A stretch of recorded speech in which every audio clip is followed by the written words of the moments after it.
This was the weirdest game of week 2, man.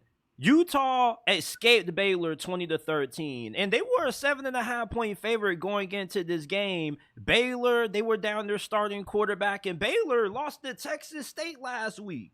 So going into this game, it would easily look like Utah was going to run away with this thing, but Baylor got on these boys fast in the first half, and then in the second half, I don't know what the hell happened to Dave Aranda's squad. They didn't really look all that buttoned up, and they just fell apart.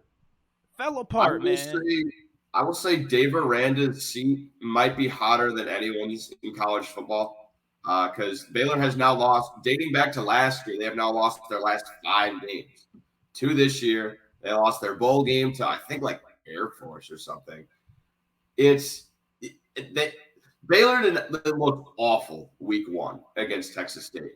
And I feel like you could kind of tell throughout this game, they spent all of week 1 preparing for Utah instead of Texas State because they came out with, I thought, a great game, especially defensively. That's something Dave Aranda is normally pretty good at, is organizing a defensive game plan.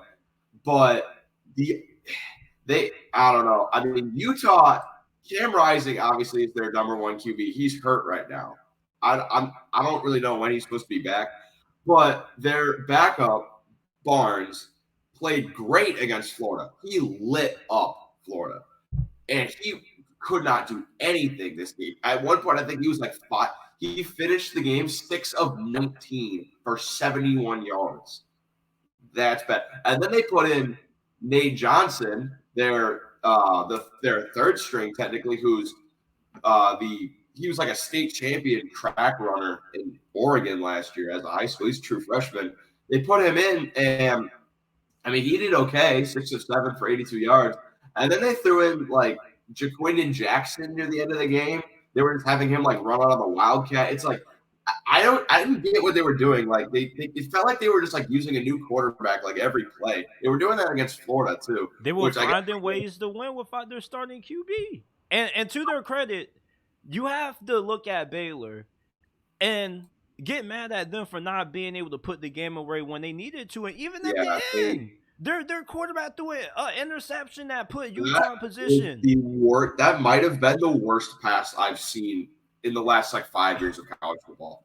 It wasn't even like he got hit as he threw. He just threw a duck like right over the middle of the field. And be honest, Quincy, when you saw him come, when you were watching that game at that point, you kind of knew the momentum was starting to tilt Utah's way. And I kind of had a feeling, you can kind of get a feeling when you know the opposing team's quarterback is about to do some duck shit. And I just knew he was about to do some dumb shit. I'll give you a fun stat. Before Utah's last drive of the game, the drive where they like completed the long pass and almost tied it, before that drive, they had 4 total yards in the fourth quarter. They had 4 yards. How are you a power? I don't care who you're playing. How are you a Power 5 team getting 4 yards in a quarter? That's Utah.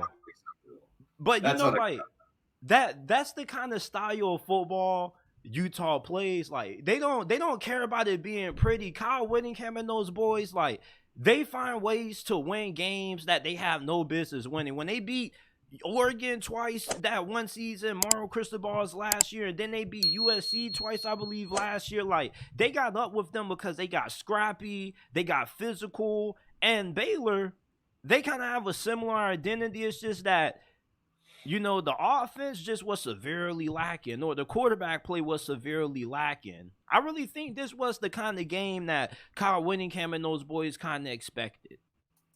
Yeah, I mean, Utah's extremely well coached. Kyle Whittingham is a great coach. That he's probably one of the top 10 coaches in college football. He is a really good coach.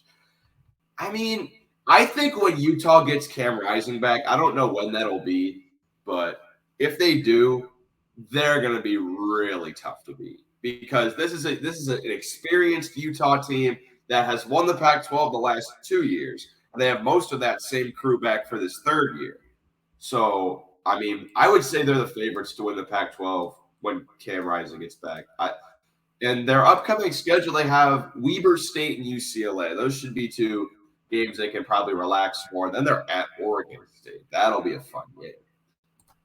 Baylor, Dave Aranda, I don't think the hot seat is really heating up for him, at least right now, because he did just lead them to a Big 12 championship in 2021. I think he can afford one down year. I think next year probably be a year he'll have to start picking some things back up. I just think with the quarterback situation, even their starter, Blake Sharpen or Shapen, he wasn't A even. lot of Baylor fans don't like him.